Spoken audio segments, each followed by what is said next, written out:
Jason, it's the Freebird Garage, and we are part 7 of the FXRT build. Behind me, we finally have all the electrical squared away for the original FXRT fairing to be put back on.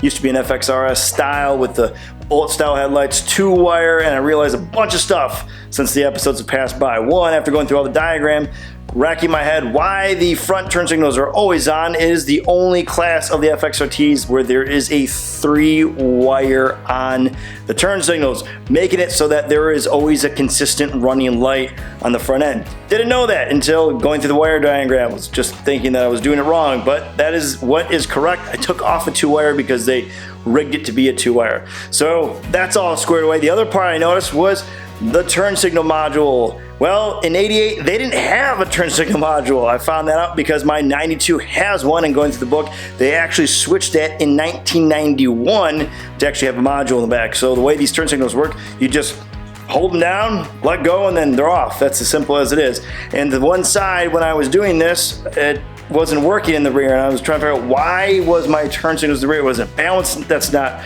working. What is going on? Found out it's a burnt bulb. That's all it was. That was driving me up the wall, and I realized I was on the one side I was trying on.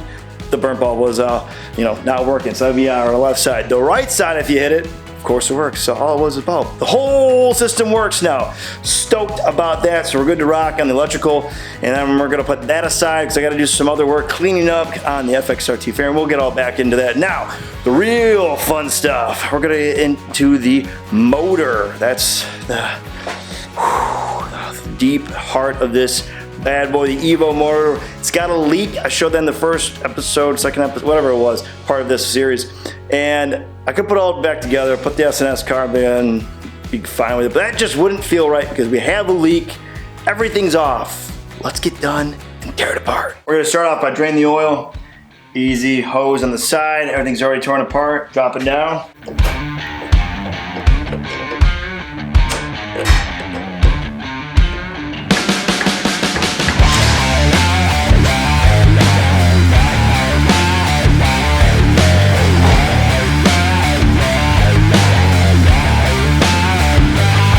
I actually looked up on the book to see if there's anything interesting about getting the motor removed top end. There is, of course, on stripping the motor and engine. Now it tells you to remove fuel, we've already done there.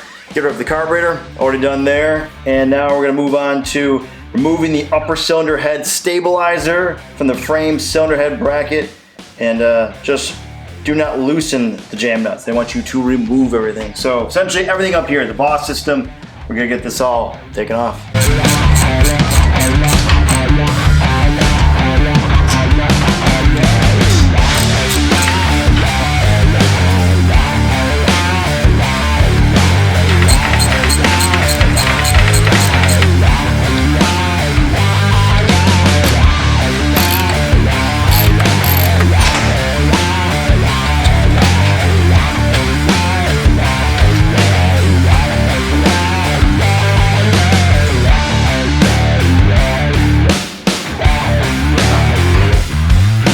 Stabilizer removed, all good up there. Now we just gotta pop off the exhaust.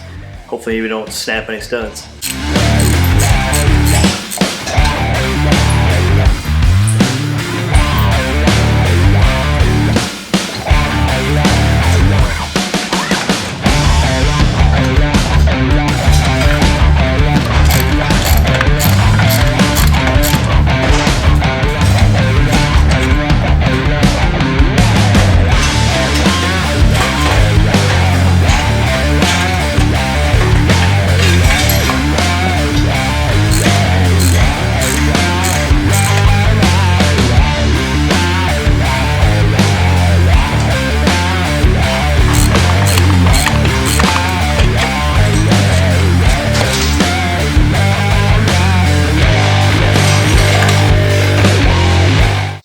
Good news, no stud bolts broken off or stuck inside the cylinder heads. That was actually my fear because of how old and rusty some of these were looking.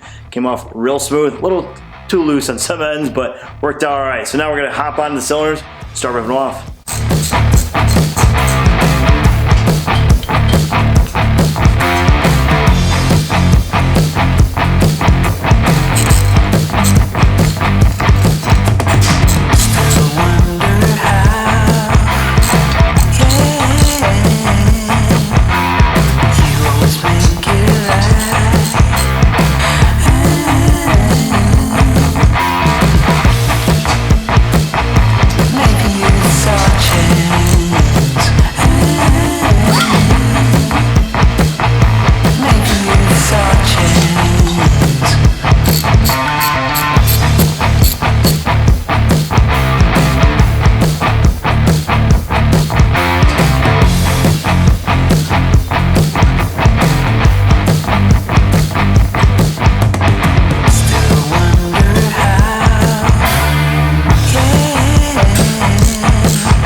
bam, so there it is. At least the front cylinder has been removed. So good and bad news. Some good news, you know, it's removed, we're cleared up. I got some organizing I gotta do.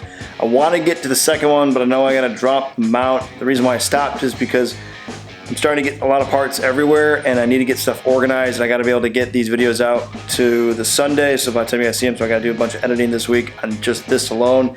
And I need to be able to see what parts I'm gonna start collecting, because I'm realizing I may be going deeper into this because when I took off the bottom jug, of course, the gasket like shattered and I couldn't tell if any of the pieces dropped down below, and I don't know if I'm gonna be now going into the case and removing the motor. Just always happens like that, just small stuff, and now I'm just stressed out trying to figure out which way it's gonna go, but that's all right. So give you guys more next week. Until then, as always, if you have made it all the way through, I would greatly appreciate it if you could hit the subscribe button, tap that like, press the notification, leave a comment below and tell me what you think. And for those that have already subscribed, thank you, and as always, stay free. I'll catch you guys later.